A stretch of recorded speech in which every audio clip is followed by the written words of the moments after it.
근데 그 패런이 바로 이런 패런이라고 했어요.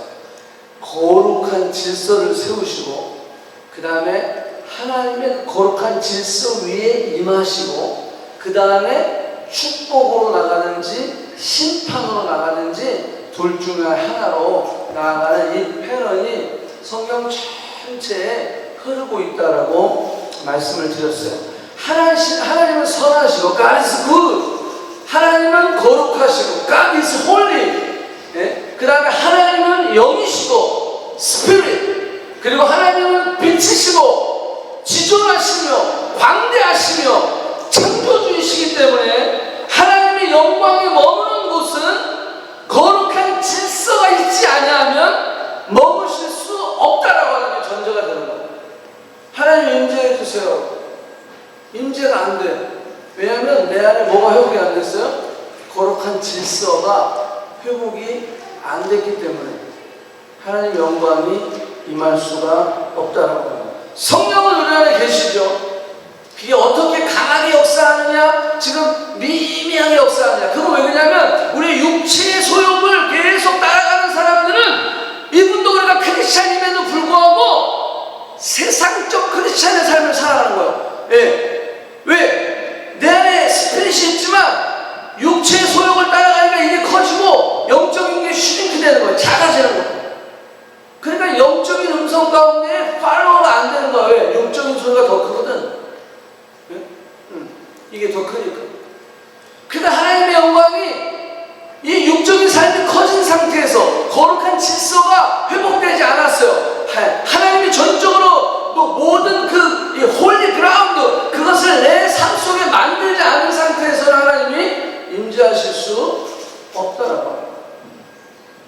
자, 그래서 이 세 가지 패턴으로 이렇게 흘러가고, 그래서 에덴 동산이 그랬다고 그랬어요. 그죠? 그 다음에 모세의 성막이 그랬고 솔로몬의 성전이 그랬었고, 그리고 이제 건물이 아닌 장소가 아닌 우리 각자에게 임하시기 위해서 우리 각자 안에 거룩한 질서를 회복하시기를 하나님은 원하신다. 그래서 누가 오셨어요? 예수 그리스도가 이 땅에 오셨어요. 거룩한 질서를 회복할 수 있는 통로를 열어주셨다. 그래서 예수 그리스도 안에서 우리는 그 거룩한 질서를 회복할 수 있다. 그래서 요한복음 4장에 보니까 이렇게 나와 있어요. 예, 그 여인을 향해서 이 가난한 여인을 향하여서 예수께서 이르시되 여자야 내 말을 믿으라. 이 산에서도 말고 예루살렘에서도 말고, 그 말은 뭐요? 성막도 아니고 성전도 아니고 어떤 장소도 아니고 어떤 건물도 아니고 너희가 아버지께 예배할 때가 이르면 너희는 알지 못하는 것을 예배하고 우리는 아는 것을 예배하는 이는 구원이 유대인에게서 남이라. 그 유대인은 지저스 크라이스트 예수님을 얘기하면 아버지께 참되게 예배하는 자들은 영과 진리로 예배할 때가 오나니 곧 이때라. 아버지께서 자기에게 이렇게 예배하는 자들 어떻게 한다고요? 찾으시느니라. 하나님이 여기신 예배하는 자가 신령과 진정으로 예배할지니라. 거룩한 질서가 잡히고 성령이 임하고 하나님의 영광이 임하고, 자, 그렇게 되면 예수 그리스도, 이 신약에 우리가 각자가 다 교회인데 이 교회인 우리 안에 거룩한 질서가 회복되고 성령이 충만하고 우리가 임하면 예수 그리스도의 이름으로 말미암아 누구에게 나갈 수 있어요? 하나님의 보좌 앞에 나아갈 수 있게 된다. 이게 하나님이 찾으시는 예배이다. 하나님 영이시니까 예배를 드릴 때 성령 안에서 예수 그리스도의 그 공로를 의지하여 우리가 하나님 앞에 나아갈 때 그것이 바로 하나님이 찾으시는 예배, 하나님이 받으시는 예배가 될 수 있다라고 합니다. 자, 하나님과의 친밀한 가운데 우리는 예수 그리스도 성령이 아니면 나아갈 수 없어요. 왜? 우리는 근본적으로 죄인이기 때문에 그래요. 그냥 내추럴리 우리는 sinner. 그래서 우리는 빛 가운데 나아갈 수가 없죠. 우리는 거룩함에 나아갈 수가 없죠. 선하신 하나님께 나아갈 수 없어요. 우리는 sinner, 죄인이기 때문에 그래요.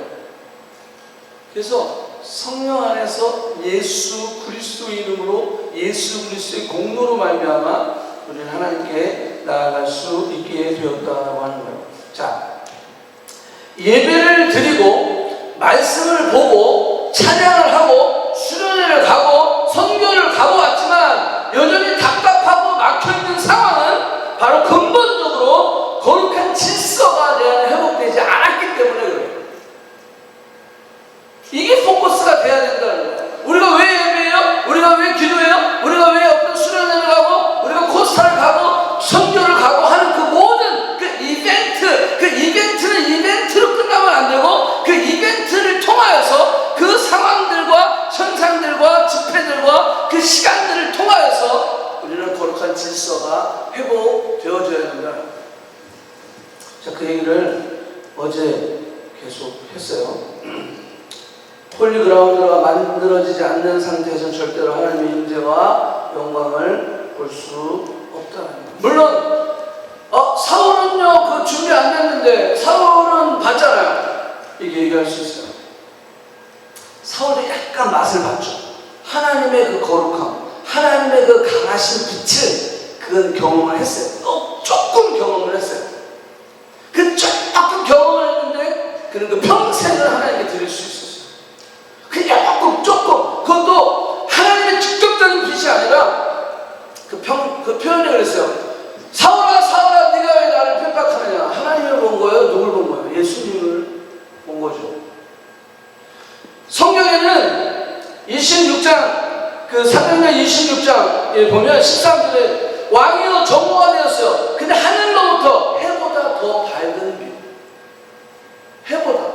여러분 태양보다 더 밝은 빛이 있나요? 없잖아요. 근데 그거보다 더 밝은 빛을 조금 맛봤어요. 그냥 보자마자 바로 장님이 돼버렸어요.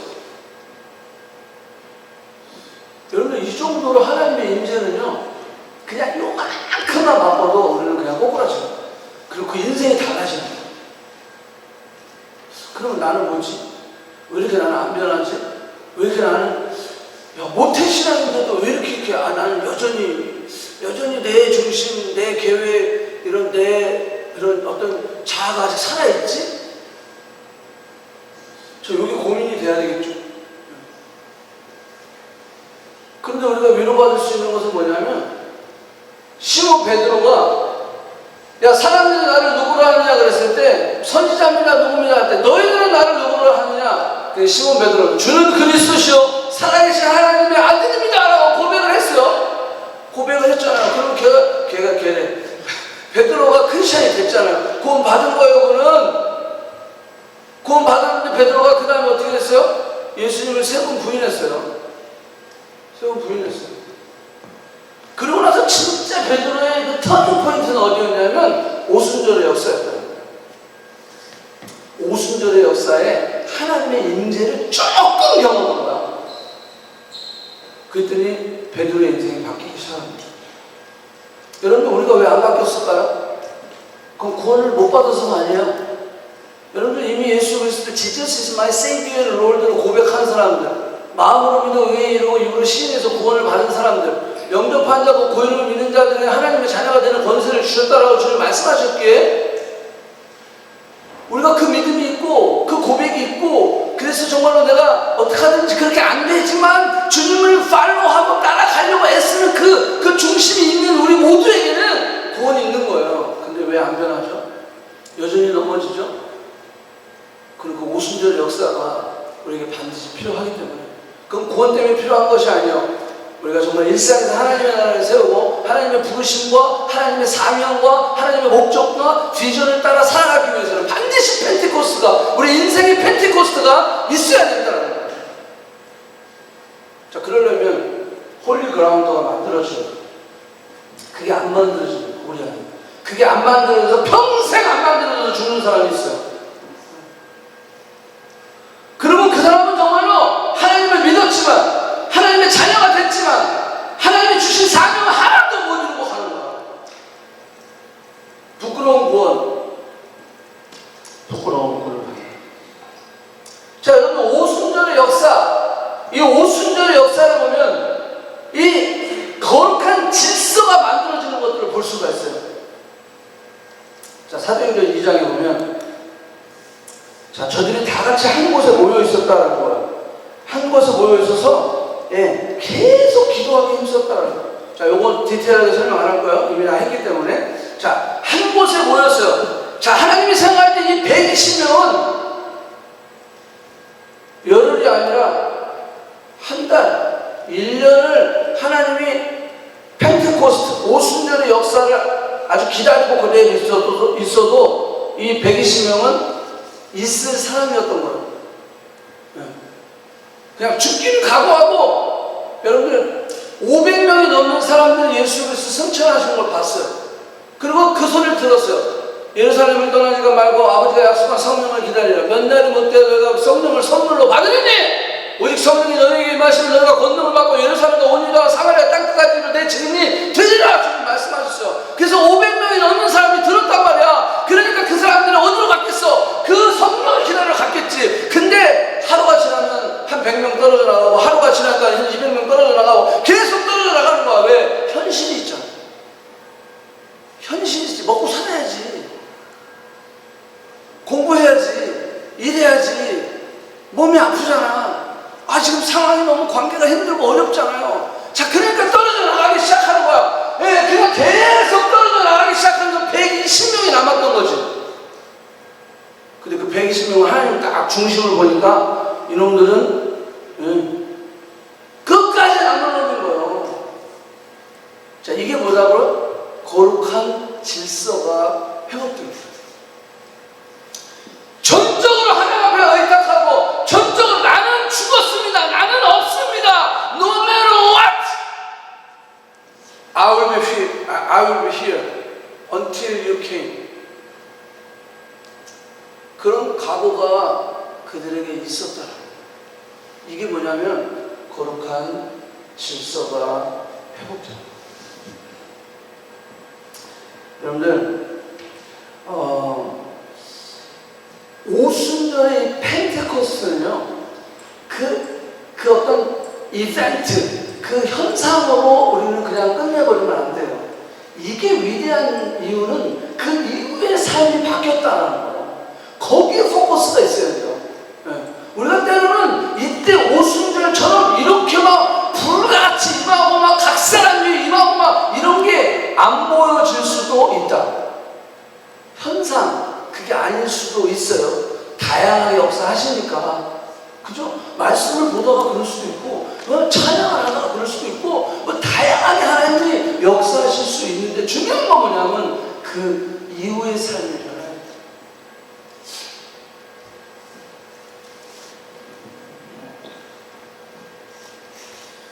각 사람 위에 하나씩 드디어 하나님의 임재가 건물과 장소를 초월한 개인에게 임하게 되었어요. 예수 그리스도 때문에 이것이 가능했던 것이다.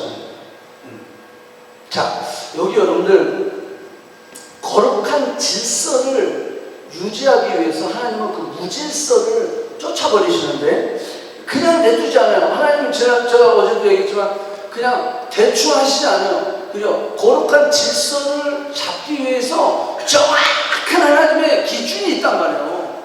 이게 뭐예요? 100%. 하나님 앞에 서렌더 할 때, 그때 하나님의 임재가 임하게 됩니다. 이런 놀라운 역사가 임하게 되는 거예요. 자, 디모데후서 4장에 보니까 때가 이르니 사람들이 바른 교훈을 받지 않으며 귀가 가려졌어요. 가려져가지고 뭐 하냐면 자기가 듣고 싶은 자기 사욕을 따르는 스승, 그죠? 그런 스승을 많이 둔다는 거야. 그 말은 뭐예요? 성도들이 있는데 말세에 성도들이 있는데 내가 듣기 좋은 설교만 듣고 싶다는 거예요. 그래서 그런 사람만 따라가는 거죠. 그러니까 뭐 회개하라, 거룩한 질서를 회복해야 돼. 그래야 하나님이 임재하셔. 막 그러면서 막 이렇게 좀 막 자극하고 막 도전하고 막 좀 우리가 그 어떤 뭐랄까 잘못들을 막 드러내는 설교를 하면 싫은 거죠. 근데 마지막 때 그렇다는 거예요. 우리는 이런 시대에 살고 있다라고 하는 거예요. 자기의 생각과 기준과 수준에 맞는 설교자를 선호하게 되어 있어요. 목회자들도 마찬가지예요. 성도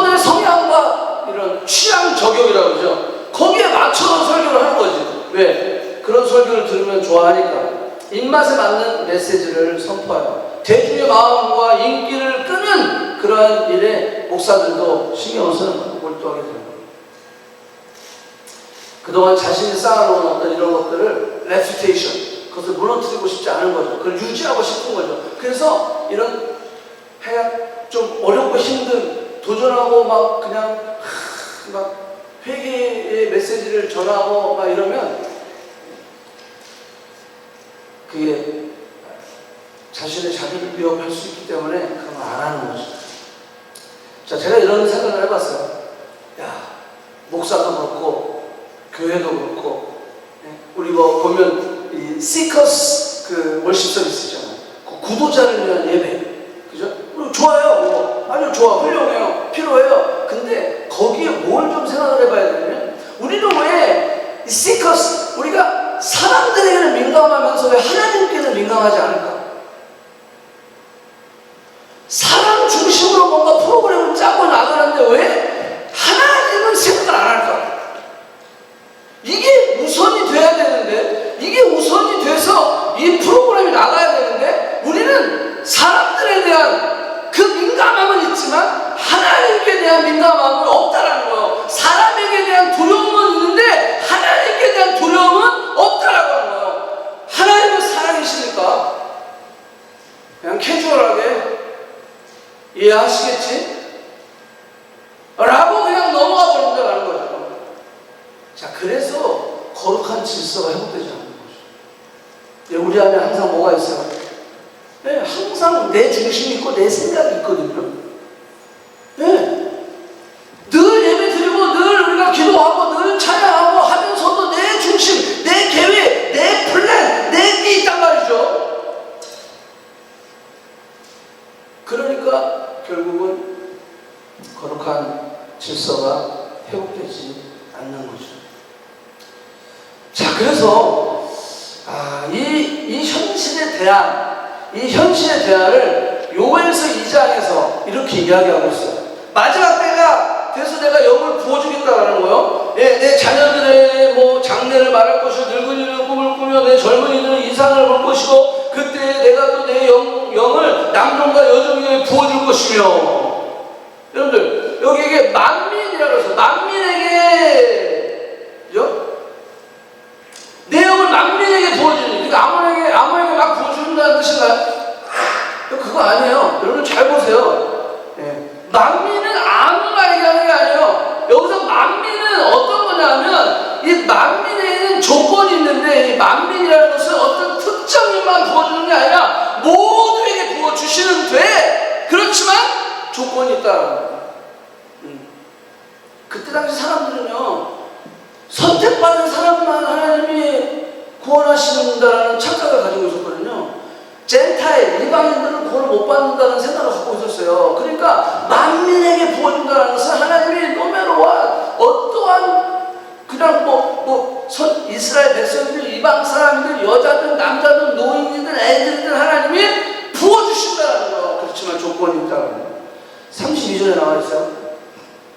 누구든지 여호와의 이름을 부르는 자에게 부으시면, 그 여호와의 이름을 부르는 자가 노인이든 어린이든 남자든 여자든 종이든 누구든 만민에게 부어준다는 거예요. 어떤 사람에게 여호와의 이름을 부르는, 그 사람은 구원을 얻는데, 이는 그러면서 설명하죠. 여호와를 부르는 자가 어떤 사람이냐? 그냥 말로만 부르면 될까요? 내가 주여 주여 하는 자마다 다 하늘나라 갈 수 있다고 착각하지 마. 그거는 주여 주여 부르는 게 아니에요. 여기서 부른다라는 뜻은 어떤 뜻이냐면, 거기 32절 뒷부분에 있어요. 시온산과 예루살렘에서 피할 자가 있을 것이며, 남은 자 중에 나 여호와의 부름을 받을 자가 있을 것입니다. 어떤 사람? 남은 자가 있어요. 그러니까 이게 쉽지 않은 거예요. 남는 자가 돼야 되는 거예요. 끝까지 남는 자. 그게 120명이었던 거예요. 그게 500명을 다 들었는데, 500명보다 사실 더 많이 들었지. 그 말을 다 들었는데 남는 자가 누구였다고? 120명만 남았다는 거예요. 여러분들, 이게 진짜 심각한 겁니다. 여러분들, 우리 안에 남는 자가 누구냐라는 거예요. 결국은 남는 자가 하나님의 부름을 받는 거예요. 다 불러주시겠지 뭐. 남는 자를 부른다니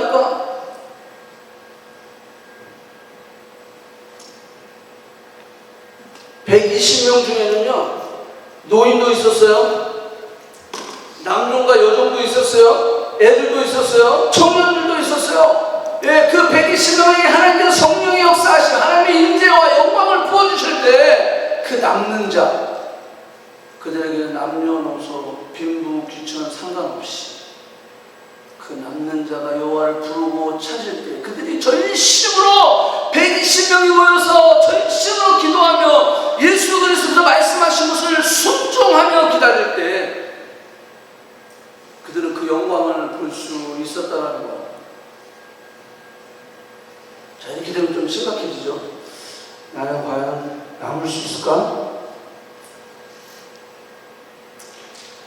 예수님도 이를 강조하셨어요. 자, 마태복음 7장 보면 뭐라고 하세요? 나더러 주여 주여 하는 자마다 천국에 들어갈 것이 아니요 다만 하늘에 계신 아버지의 뜻대로 행하는 자. 주여 주여 부른다고 되는 게 아니라는 거예요. 예수 이름을 부르는 자는 구원을 받는다 그랬으니까 나 불렀는데요. 그게 아니라 그 뜻대로 행하는 사람이 주님을 부르는가, 그 뜻이라는 거예요. 주님을 부르는 자는 남는 자인데 그 남는 자는 어떤 자냐면 하나님의 뜻을 따라 사는 사람을 얘기하는 거예요. 나는 하나님의 뜻을 따라 살고 있으니까. 그날에 많은 사람들이 나더러 이르되 주여 주여 우리가 주의 이름으로 선지자 노릇을 하며 주의 이름으로 귀신을 쫓아내며 주의 이름으로 많은 권능을 행하지 아니었나이까? 그게 외치는 거예요. 근데 23절에 뭐라고 그랬어요? 다 같이 읽습니다. 시작. 그때 내가 그들에게 밝히 말하되 내가 너희를 도무지 알지 못해. 불법을 행하는 자들아 내게서 떠나라. 불법을 행하는 자들이 어떤 사람입니까? 주의 이름으로 귀신을 쫓아냈대요. 근데 여기서 불법을 행하는 자들이 뭘까요? 주의 이름으로 귀신을 쫓았는데 그 중심에 내가 있는 거죠. 내가 영광을 받는 거죠. 예? 예? 늘 내 식이에요. 늘 내 방법이에요. 자기 중심, 자기 기준, 내가 기준이 되어 판단하는 거죠. 더 나아가 여기 보니까 불순종하는 자들이라는 거죠. 이 말은 주의 다스림이 없는 자들이다. 주의 이름을 통해서 뭔가를 그들은 하긴 했지만 결국 너의 삶에는 주의 다스림은 없었다라고. 이게 어떻게 가능하죠? 주님의 이름으로 뭔가를 했는데 주의 다스림을 받지 않아. 이게 말이 안 맞잖아요. 근데 그게 가능하다는 거예요. 왜? 하나님은 이방인을 통해서 역사하시고 하나님은 또 심지어는 발람이 나귀를 타고 가는데 나귀가 말을 하네? 나귀는 스피릿도 없는데 하나님 안에서 모든 것이 가능하다. 그러니까 중요한 건 뭐예요? 미니스트리, 사역보다 더 중요한 것은 결국은 하나님은 우리의 삶을 원하는 거예요. 아멘? 우리의 삶을 원하는 거예요. 내가 정말로 진정으로 이 땅에서 어떤 삶을 살아가느냐, 무슨 직장에 생활하고 무슨 상을 받고 무슨 박사학위를 뒤집어 쓰고 오케이 파인. 그렇지만 하나님의 포커스는 거기 있지 않다는 거예요. 그걸 통해서 너희들이 무엇을 할 것인지 거기에 포커스가 있어야 된다는 거예요. 그걸 통해서 그 전문성을 통해서 네가 어떤 삶을 살아가는지 거기에 포커스가 있어야 된다는 거예요. 주님의 다스림이 없는 자들, 그런 자들을 향하여 주님은 불법을 행하는 자들아 내게서 떠나가라. 우리는 하나님의 창조의 목적을 기억할 수 있어야 돼요. 하나님이 에덴 동산을 창조하시고, 그래서 이 사람을 만드는 다음에 첫 번째 얘기하시기에 넘어가서 전도해야 돼. 뭐 물론 아담과 하와밖에 없는데. 그러니까 하나님이 온 인류를 만드시고 아담과 하와를 창조하신 목적을 생각을 해야 돼요. 그건 뭐예요? 친밀하며 관계예요. 그래서 우리가 트리 캠프에도 얘기했지만 하나님이 그 친밀함을 위해서 그 펠로십, 그 릴레이션십, 그 인티머시, 그걸 통해서 그래서 하나님의 형상대로 인간을 창조하시고 불어넣으셨더라고요. 동물들에게는 안 하신 그 인간에게는 하나님의 영, 생기를 불어넣으셨어요. 생명이 되게 하셨다는 거예요. 그래서 그 목적을 잃지 말아야 돼요. 자, 그 목적이 뭐라 그랬어요? 하나님과 관계예요. 결국 그 거룩한 질서를 통해서 하나님과의 인티머시, 하나님과 관계, 친밀함, 그걸 통해서 인간은 정말로 행복을 누릴 수 있고, 그걸 통해서 인간은 그 에덴의 축복을 누릴 수 있었는데, 결국 그것이 죄로 인해서 깨져버린 거죠. 결국 그 관계가 무너져버린 거죠. 그 질서가 무너져버린 거예요. 그래서 더 이상 하나님의 영광이 이르지 못하더니,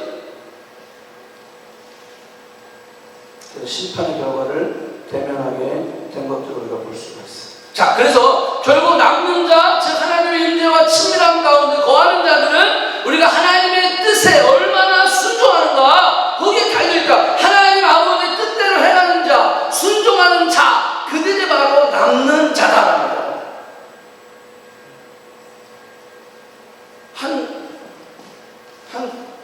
펜테코스트가 있기 바로 전날까지 순종했던 사람들이 있었겠죠, 그죠?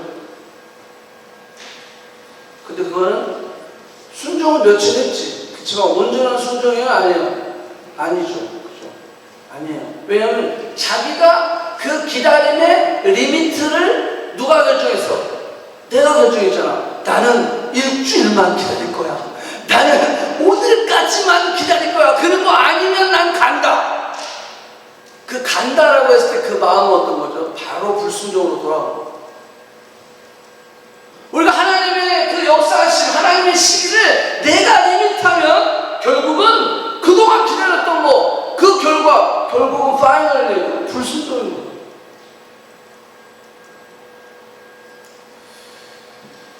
자, 한 스토리 이야기를 하고 좀 정리를 할까 합니다.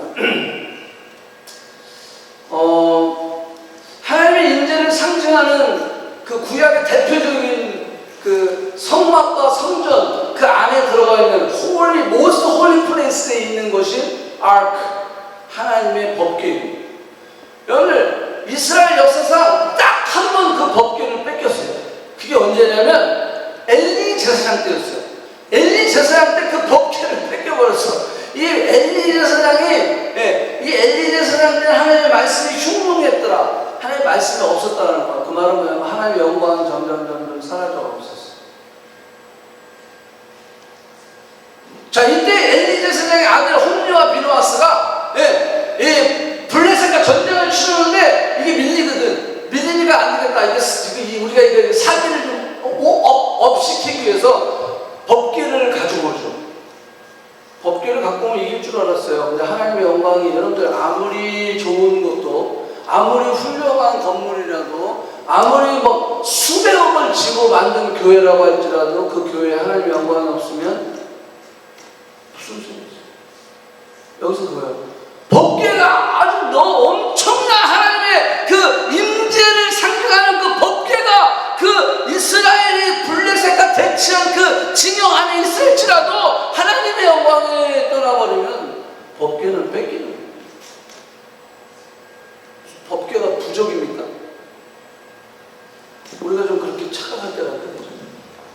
그래서 법궤를 뺏겼어요. 자, 거두절미하고, 자, 그래서 이 법궤가요 5 도시를 돌아다니게 돼요. 왜 돌아다니냐면요, 이 사람들이요, 자, 내가 이거 했나고. 자, 여기. 자, 법궤가 저 이동 경로인데 이 아스돗이라고 하는 곳에 다곤 신상에 갖다 놨는데, 이 아침에 보니까는 이 신상이 법궤 앞에 막 얼굴을 쳐박고, 아니 이게 우리의 신이 왜 이러나 그래가지고 딱 세워놨단 말이에요. 왜 거기다 갖다 놨을까요? 우리의 신이 이스라엘의 신을 이겼다라는 거예요. 그렇기 때문에 이 법궤를 다곤 신령 딱 앞에 갖다 놓은 거예요. 우리의 신이 짱이야. 짱 먹었어. 법궤도 꼼짝 못해. 그랬더니 하나님이 또 그 신보를 그냥 가만히 보고 있을 수가 없죠. 근데 다곤 신령이랑 딱 꼬꾸라지는 거예요. 그럼 다시 세워놨지? 그 다음날 또 가봤더니 이제는 목이 부러지고 팔이 부러지고 그래서 몸통만 남아있는 거야. 그래가지고 엎어져 있네? 야, 이게 심각하게 된 거야. 그래가지고 5 도시를 돌아다녀. 근데 갈 때마다 막 독종이 일어나고 막 사람이 죽어나가고 도시가 황폐해지고 막 이런 역사가 막 일어나는 거예요. 그러니까 이 블레셋의 이 리더들이 딱 모여서 이거는 법궤 때문이다. 저를 이스라엘로 돌려보내자. 그래가지고 여러분들 돌려보내잖아. 자, 이제 뭐 이런 거 다 좀 생략을 하고, 자, 돌려보내서 이게, 저기 보면, 여기로 와요. 여기, 기럇 여아림. 네? 자, 기럇 여아림까지 저기 오게 되는 거예요. 자, 어쨌거나, anyway. 자, 근데 이게 엘리에스랑 때 잃어버린 법궤인데, 문제는 사울이 왕이 됐음에도 불구하고 법궤를 찾았어요, 안 찾았어요? 안 찾았어요. 안 찾고 다윗 때 법궤를 찾았어요. 자, 다윗이 법궤를 찾는데 사무엘하 6장을 보니까, 자, 한번 보세요. 다윗이 이스라엘에서 뽑은 몇만 명을? 3만 명을 데리고, 법궤가 뭐 얼마나 큽니까? 제사장들이 이렇게 이고 가는 거예요. 근데 3만 명을 동원했어요. 일어나 자기와 함께 있는 모든 사람과 더불어 바알의 유다로 가서 거기서 하나님의 법궤를 메어 오려고 하니, 그 법궤는 구름들 사이에 좌정하신 만군의 여호와의 이름으로 불리는 것이라. 그들이 하나님의 궤를 새 수레에 싣고, 그냥 새거 한 번도 써보지 않은 새 수레를 만들었어요. 산에 있는 아비나답의 집에 나오는데, 아비나답의 아들 우사와 야호가 그 수레를 모니라. 자, 여기까지 굉장히 잘 준비했어요. 철저하게 잘 준비했어요. 자, 그리고 또 볼게요. 5절 보니까 다윗이 이스라엘 온 족속을 장나무로 만든 여러 가지 악기를 동원했어요. 그래서 수금과 비파와 소고와 양금과 재금으로 여호와 앞에 연주를 했어요. 야, 이 정도면 여러분들 훌륭한 예배 아니에요? 제가 봐도 파인이야. 저거는요, 완전히 와, 퍼펙트. 진짜 우리가 할 수 있는 베스트를 한 거야, 이거는. 네. 그죠? 우리의 최선을 다하는 거죠. 자, 그런데 문제가 생겼어요. 이렇게 최선을 다했는데 이런 일이 벌어진 거예요.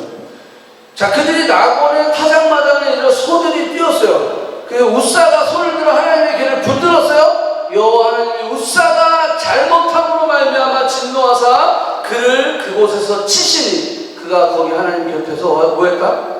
죽었다. 손이 부러졌다. 이게 아니라 죽어버렸어요. 자, 원문을 보면 여기 우사가 잘못함으로라는 표현이 있는데, 원문을 보면 뭐라고 하냐면 불경건했다는 표현을 했어요. 불경건했어요. 이 말은 뭐냐면 경외함이 없었더라. There is no fear of God. 하나님에 대한 경외함이 없었다라고 성경은 표현하고 있어요. 자, 하나님이 우사의 불경건함 때문에 진노하사 그를 죽여버리셨어요. 오, 엄청난 이 샤킹한 일이 지금 다윗이 보는 눈앞에서 벌어지게 된 거예요. 자, 이들의 열정이 부족했나요? 안 부족했어요. 하나님의 궤를 예루살렘으로 가지고 오기 위한 준비가 잘못됐나요? 제가 볼 때 그런 건 없는 것 같아요. 백성들이 힘을 다해 모든 악기를 동원해 연주했다는 것은 그만큼 사모함이 있었던 건데, 이게 잘못인가요? 그것도 아닌 것 같아요. 궤를 새 수레에 실었다라는 거, 나름 하나님에 대한 경외함의 표현이었지 않았을까요? 그죠? 이게 변명의 여지가 있잖아. 그죠? 우리는 최선을 다했는데, 하나님. 그런데 그 결과 죽음이었다. 하나님의 진노와 심판이었다라고 합니다. 자, 그래서 사무엘하 6장을 보니까 이렇게 돼 있어요. 여호와께서 우사를 치시니 다윗이 어떻게 했다? 분하였다라는 거예요. 업셋했어요. 심지어는 영어에 보면 anger, 화가 났다라는 거예요. 하나님, 어떻게 이러실 수 있냐는 거예요. 우리가 어떻게 준비했는데 3만 명이나 동원을 해가지고 그 사울 왕도 찾지 않았던, 사울 왕이 왕을 몇 년 했는지 아세요? 40년 했어요.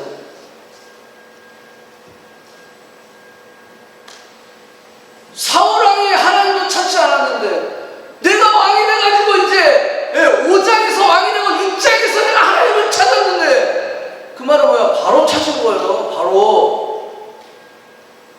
딴짓 안 하고. 근데 어떻게 이렇게 우사를 죽이실 수 있습니까? 자, 다윗의 감정 변화를 한번 볼게요. 자, 처음에는 당황했을 거예요. 이게 뭐지? 그 다음에는 지금 오늘 본문처럼 분노했어요. 네, 화가 났어요. 그리고 나중에는 거기 9절 여호와 다윗이 그날의 여호와를 어떻게 했다? 두려워하여. 그래서 두려워하여 여호와의 괴는 어찌 내게로 오리요 하고 두려워했다는 거예요. 자, 감정 변화, 당황, 업셋, 앵거, 분노, 그 다음에 fear, 두려움. 근데 여기에 두려움은 어떤 두려움이냐면 경외함이 아니라 그냥 무서운 거예요. 그러니까 밀어내버리는 거예요. 응? 자, 그래서 10절에 뭐라고 나왔어요? 다시 다윗이 여호와에게로 옮겨 다윗성 자기에게로 메어가기를 뭐한다고? 즐기지 않는다. 왜? 무서우니까. 여러분들 무서우면 가까이 갑니까? 뒤로 가십니까? 뒤로 가죠. 그죠? 네. 지금 이 상황이에요. 다윗이 가졌던 이 두려움은 경외함이 아니에요. 자, 그러다 보니까 어디로 갔어요?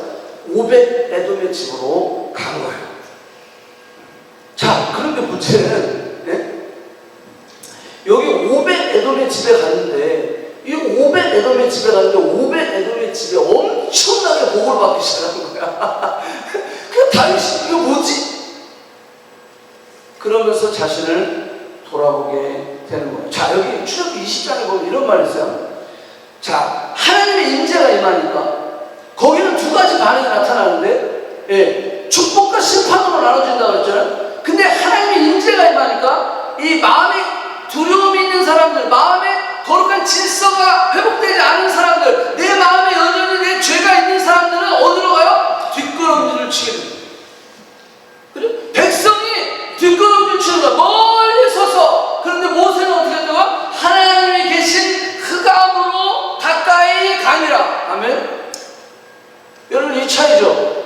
여러분들은 하나님의 임재 가운데 뒷걸음질 치는 자입니까? 나가는 자입니까? 그거를 우리가 계속 말씀을 들으면서 지금 나를 점검해 볼 수 있어야 돼요. 다윗의 사건을 통해 다윗은 지금 분노에서 두려움으로 갔어요. 멀리 떨어지게 된 두려움이에요, 이거는. 예?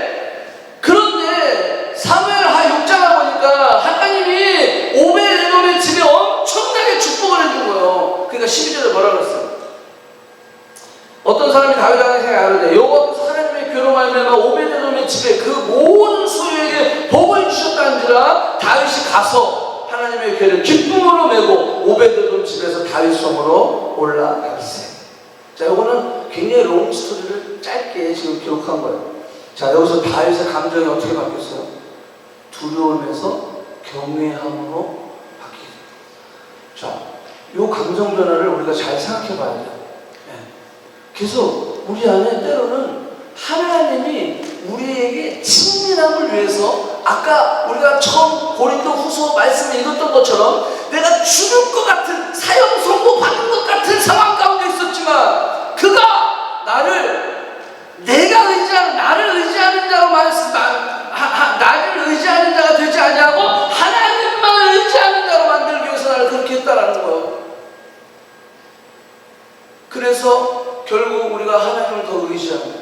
그래서 이전에도 구원하셨고 지금도 구원하시고 영원히 구원하실 그분에게로 우리가 나아가는. 그래서 지금 다윗의 상황이 마찬가지죠. 예, 업셋, 내가 놀라고 그 다음에 분노해서 두려움에서 이제는 여기서 멈추는 것이 아니라 하나님이 이렇게 역사하신 이유가 있었구나, 뜻이 있었구나, 그걸 깨닫고 이제는 뒤로 물러났던 다윗이 앞으로 나아가는 삶을 살게 되었다는 거예요.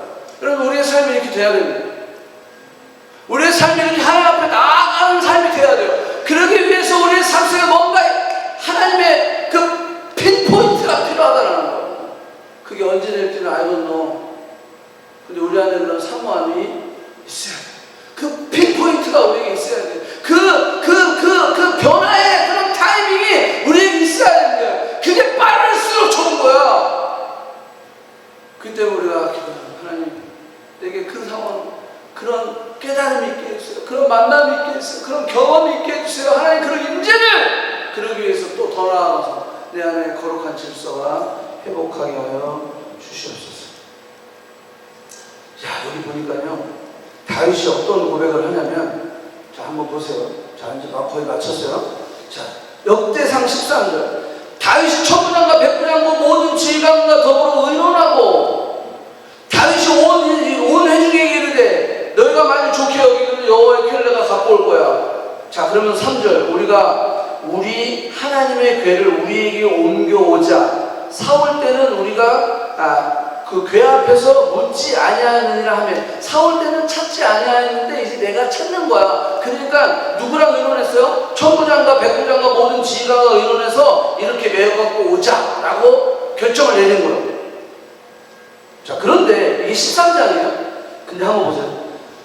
우사가 죽었잖아. 그러고 나서 15장을 한번 보세요.